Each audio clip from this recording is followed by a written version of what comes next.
चर्चा खुशियों की कि आदमी कैसे खुशियां ज़्यादा ले सकता है। आज ऐसा समय आ गया है कि परिवार टूट रहे हैं, बच्चे बड़ों की नहीं सुनते, बड़े इसलिए टेंशन में हैं कि उनकी कोई सुनता नहीं, और बच्चे इसलिए टेंशन में हैं कि उनके ऊपर उनकी राय थोपी जाती है, उनके ऊपर जबरदस्ती की जाती है, जैसा वो चाहते हैं उसको जीने नहीं दिया जाता। इस वजह से परिवार बिखर रहे हैं। हमारी संस्कृति जो अपने आप में नंबर 1 थी, वो आज टूटने की कगार पे है। दोगले मापदंड हो गए हैं। पुरुष जो है वो चाहता है मैं आजाद घूमूं, मैं फॉरेन कल्चर को अडेप्ट कर लूं, मेरे लिए कोई बंदिश ना हो, मैं कहीं भी घूमूं, कहीं भी चरूं, मुझे ना रोका जाए। पर खुद की मां, खुद की बहन, खुद की बेटी, खुद की घरवाली वो इंडियन कल्चर को अपनाए, वो ना कहीं खुले चले। कैसा कल्चर हो गया हमारा। आप जब गलत कर्म करते हैं, दूसरे सादे शब्दों में किसी की बहन बेटी को लेके घूमते हैं, तब तो आपको खुशी आती है। पर जब आपकी बहन बेटी के साथ कोई होता है तब आपके आग लगती है। तो जब आप किसी को लेके घूम रहे होते हैं, क्या आपको तब नहीं होता कि ये भी किसी की बहन है, किसी की बेटी है? सो कहने का मतलब, एक जैसा संस्कृति ने, भारतीय संस्कृति ने पवित्र वेदों में एक जैसा माहौल बनाया था कि अगर पति पत्नी के लिए देवता है तो पति के लिए पत्नी भी देवी है, पैर की जुत्ती नहीं है।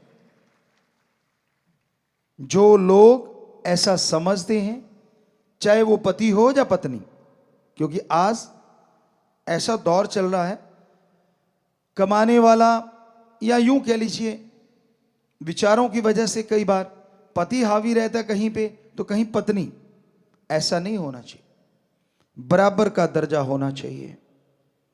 एक दूसरे का सम्मान करो, राय लो तो दोनों जने, हो सके बुजुर्गों को भी शामिल करो। किसी बिजनेस की राय, परिवार की कोई व्यक्तिगत काम धंधे की राय। क्यों? क्योंकि पता नहीं कौन परिवार में से अच्छी राय दे दे और आपका बिजनेस व्यवहार तरक्कियों में चरम सीमा पे पहुंच जाए। आपको लगता है आपके बाप को कुछ नहीं आता, वो तो अनपढ़ गंवार है। दादा दादी तो बहुत पुराने जमाने के हैं। गलत।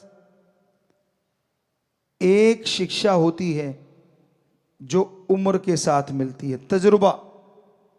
कितने पढ़ लिख लो, कितनी डिग्रियां ले लो, जिंदगी का तजुर्बा जो सिखाता है वो किताबें नहीं सिखा सकती। इसलिए उनकी बात सुना करो। क्या पता आपको आपके घर में ही कोच मिल जाए जो आपको कोचिंग दें और आपका बेड़ा पार। और बुजुर्गों को चाहिए बच्चों की बात भी सुननी चाहिए। आपको एक छोटा सा उदाहरण देते हैं। बेपरवाह जी परमपिता शास्त्राम जी दाता रहबर, जो अब इस बॉडी में हैं, वो उस बॉडी में भी घूम रहे थे।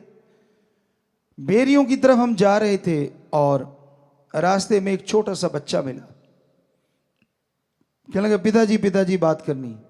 पूछा बोल बेटा क्या बात करनी है? तो कहने लगा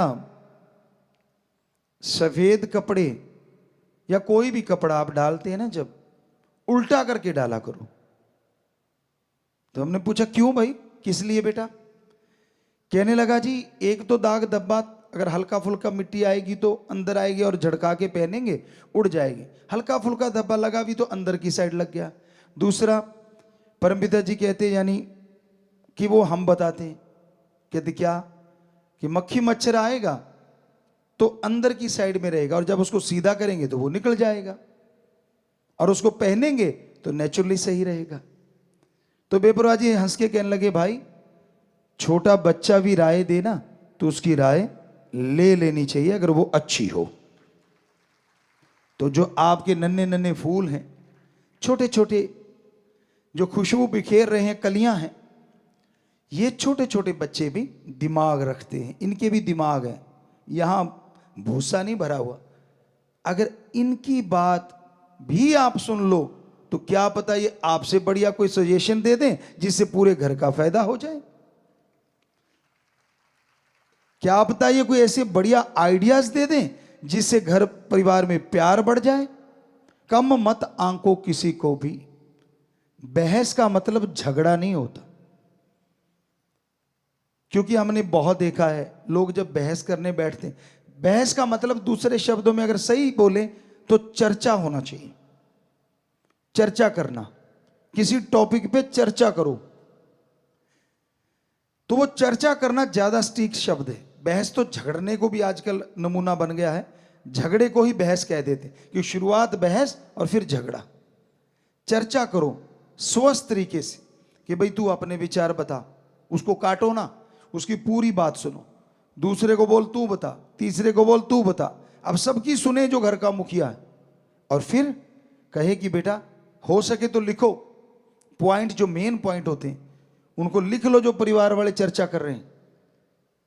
तो जिसका सबसे बेस्ट है उसका क्यों बेस्ट है और दूसरों का क्यों कम है ये बताओ, और फिर कहो कि मुझे ये लगा कि ये सबसे बेस्ट तरीका है। फिर चर्चा करो क्या बेस्ट है, इसमें क्या माइनस है, क्या प्लस है। तो यकीन मानो लास्ट में उस चर्चा का जो रिजल्ट है 100% पॉजिटिव निकलेगा और आपके घर में खुशियां आएंगी।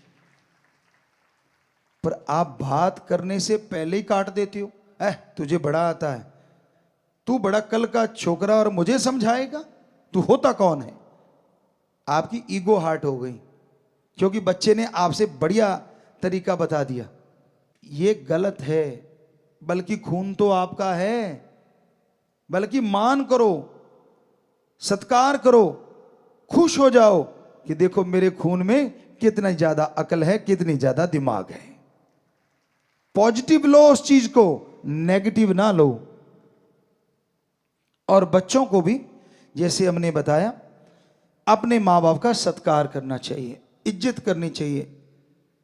ये आप मान लीजिए 20 से 30 साल की उम्र की चर्चा कर रहे हैं हम अभी जो कर रहे हैं, वैसे तो बचपन से आजकल माने तो बचपन से 30 साल तक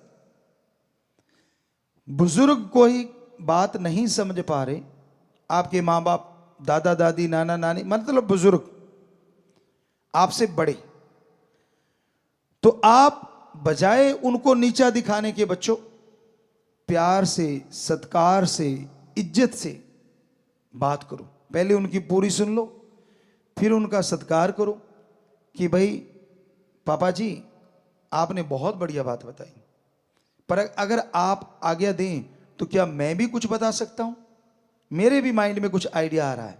तो हमें लगता है उनकी ईगो हार्ट नहीं होगी, अहंकार को ठेस पहुंचती है ना, तब गड़बड़ होती कि मैं बड़ा तू छोटा, तू है क्या।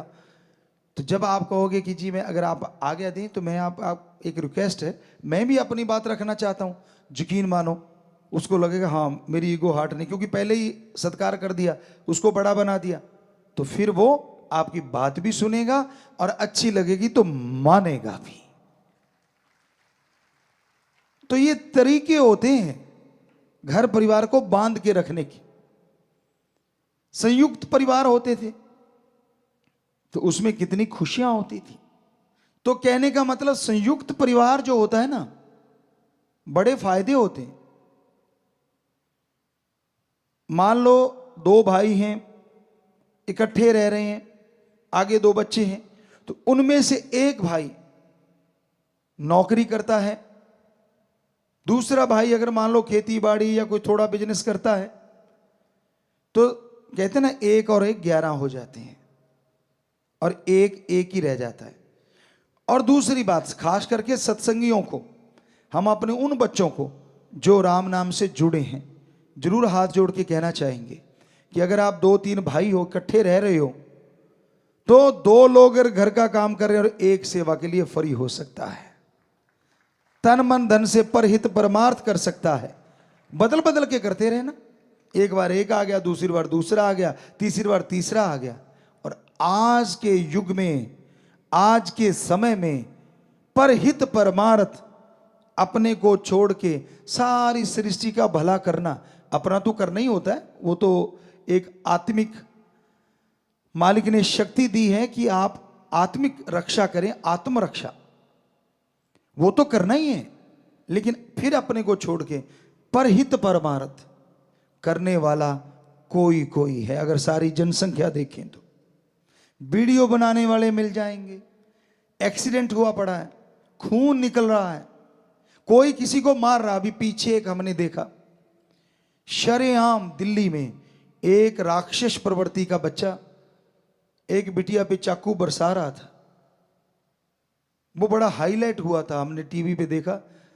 तो वहां लोग आ रहे हैं, जा रहे हैं, किसी ने कोई वीडियो बना रहा है। अरे लानत ऐसे लोगों पे और लानत उनके शिक्षा पे। क्यों नहीं दो चार ने मिलके उसको पकड़ लिया, उसके पीछे से जाते और बाजू काबू कर लेते, बात खत्म। लेकिन नहीं, मरने दिया। यहां तक नहीं, उसने पत्थर उठा के वो जो किया, ये रोंगटे खड़े करने वाली घटना थी। लेकिन वहां लोग ऐसे जा रहे थे जैसे कोई बात ही ना हुई हो। कहां गई हमारी संस्कृति, कहां गई हमारी इंसानियत, जिसके बल पे हमारी संस्कृति पूरे वर्ल्ड में नंबर 1 है। हमें खुशी हमारे 6.5 करोड़ बच्चों पे, खास करके उन बच्चों पे जो ऐसे समय में इंसानियत को नहीं भूलते और लोगों की मदद करते हैं। चाहे बाढ़ का पानी हो, चाहे भूकंप आया हो, प्राकृतिक आपदा या ऐसी कोई चीज दिख जाए, वो नहीं पीछे हटते। एक्सीडेंट हुआ पड़ा है, उसको उठा के हॉस्पिटल पहुंचाएंगे। जब हमने शुरू किया था, शुरू में कुछ बच्चों को परेशानी भी आई, क्यों वो लेके जाते थे, लोग उन्हीं को बिठा लेते थे कि तू, तेरी गाड़ी से तो नहीं हुआ एक्सीडेंट, औरों की छोड़ो, हम अपनी बात सुनाते हैं आपको। राजस्थान में श्री गंगानगर साइड से हम होते हुए गुरुसर मोड़िया जा रहे थे।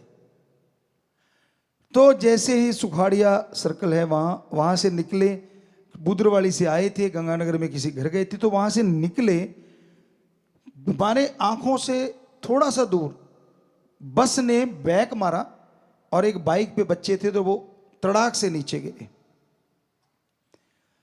तो गिरते ही हमारी गाड़ियां नजदीक पहुंची, तो हमने सेवादारों को बोला कि भाई पीछे से इनको उठा के हॉस्पिटल पहुंचा दो और इनका इलाज करवाओ। अब हम तो ये कह के चले गए, गुरुसर मोड़िया पहुंच गए।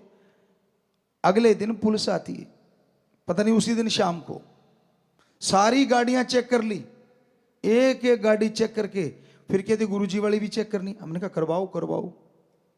वो गाड़ियां भी चेक कर ली, कहते हाँ आपने तो एक्सीडेंट नहीं किया। हमने कहा हमें जरूर मिला ना, हमें मिले वो सज्जन। हमने कहा भाई तू उनको क्यों नहीं पकड़ता जिन्होंने किया है? और बस के अंदर जो लोग थे उन्होंने भी गवाही दी कि बस वाले ने ठोका है। बहुत बेचारा साइड में चल रहा था बाइक वाला, और उसने एकदम से गाड़ी कट मारा और वो उड़ा दिए। तो अंदर से गवाही भी किसी ने दी, तो सिर नीचा कर लिया उन्होंने। हमने कहा बोलो किस पे डालना चाहते हो, कौन सी गाड़ी पे, हम ही लिखवा देते हैं, बोलो कौन सी गाड़ी पे डालना चाहते हो केस। कहते गुरुजी क्षमा करना, शर्म करो। हमने कहा शर्म, चंद नोटों के लिए क्या कर रहे हो? क्या ड्राइवर आपका दोस्त है, मित्र है? तो उनको कोई जवाब नहीं था। तो उस समय परेशानियां आती थी। राम जी ने कृपा करी, हमारे देश के जो राजा होते हैं उन्होंने सुना और फिर कानून बन गया, शायद हमें पक्का नहीं मालूम, कि जो बचाएगा उस पर ऐसी कोई कार्रवाई नहीं होगी, शायद में भी। तो अब साध संगत जबरदस्त तरीके से लोगों की जान बचा लेती है जो एक्सीडेंट में पड़े होते हैं या डूब रहे होते हैं, तो बड़ा अच्छा लगता है। तो ये इंसानियत की सेवा के लिए अगर आपके परिवार का एक मेंबर आ गया, वो सेवा कर रहा है, और यकीन मानो घर का 1 या 2 लोग जो बिजनेस कर रहे हैं, वो जो सेवा कर रहा है ना, आपके बिजनेस में भी हो सकता है दुगना चौगुना मुनाफा हो जाए और शरीर की तंदुरुस्ती ताजगी भी जरूर आएगी। इसलिए संयुक्त परिवार अच्छे होते हैं, जो पुरातन समय से चले आ रहे थे। तो कहने का मतलब कितना अंतर आ गया। क्या थी हमारी संस्कृति। हमारे गांव में हमने देखा, हमें बचपन से लेके आज तक राजनीति में ना कोई इंटरेस्ट था ना है, तो पर फिर भी आपको एक बात बताना चाहते हैं। छोटा सा गांव, 774 या 80 90 ऐसे कुछ वोट थे। गांव के 2 लोग जाते थे, चुने हुए थे, वो जाते और किसी को कह के आते कि वोट आपको डालेंगे। पूरा गांव, हमारे जी स्कूल बना देना। स्कूल वहां से 5-6 किलोमीटर दूर था, छोटा सा गांव था। तो वो आके गांव वालों को इकट्ठा करते, कोई बच्चे नहीं जाते थे, सिर्फ घर का मुखिया, सारे इकट्ठे हो जाते। वो कहते थे भाई अब फलां बंदे ने वायदा किया है, अपने स्कूल बन जाएगा तो वोट उधर डालनी। कहते जी ठीक है, ये नहीं पूछते क्या क्यों किंतु परंतु, सारे घरों में आते और अपने परिवार को आके कहते भाई वोट फलां जगह लगाना है। और ऐसा ही हुआ, स्कूल बन गया, क्योंकि वही जीता जिसको वोट डाली। अगली बार फिर वायदा कराए कि भाई हमारे स्कूल को अपग्रेड कर देना और हो सके तो बिजली और रोड नहीं है हमारे।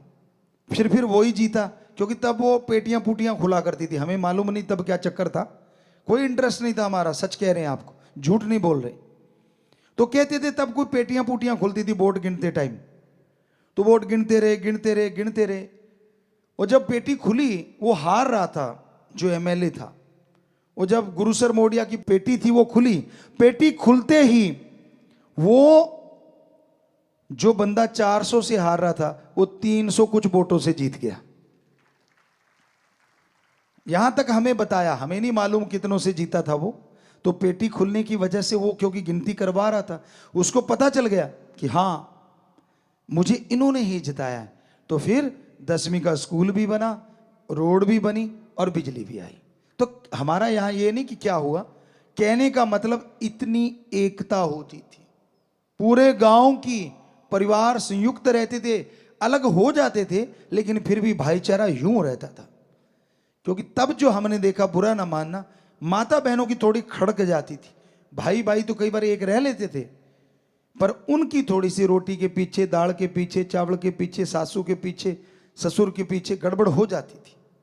तो उस वजह से घर तो अलग हो जाते थे, कहते थे चूल्हा अलग कर लिया। तब ये नहीं कहते थे खेती बाड़ी बांट ली, कि चल चूल्हा अलग कर लो भाई, ताकि झगड़ा ना हो। तो वो घर थोड़ा सा अलग हो गया, लेकिन खेती सांझी, काम धंधा एक ही कर रहे हैं, वही सारा कुछ भाईचारा। तो वो भी बढ़िया है जिनके ये है। तो सत्संगियों से जरूर चाहेंगे कि अगर पॉसिबल हो, झगड़ा नहीं करना, झगड़े से तो अच्छा है चूल्हा अलग ही ठीक है। पर अगर लगता है काम धंधा साझा कर लो, और 1 महीने के बाद हिसाब जरूर कर लिया करो, चाहे सगा भाई है, चाहे दोस्त है, चाहे मित्र है, लंबा मत डालो। महीने के बाद हिसाब होगा, तो अगर कोई बेईमानी कर रहा है पता चल जाएगा, तो अपना किनारा कर लो, और लगता है कि सारा सही चल रहा है तो और जोर लगाओ। तो ऐसा अगर पॉसिबल हो तो आप जरूर करना। मालिक आपको खुशियां दे, बहुत आशीर्वाद।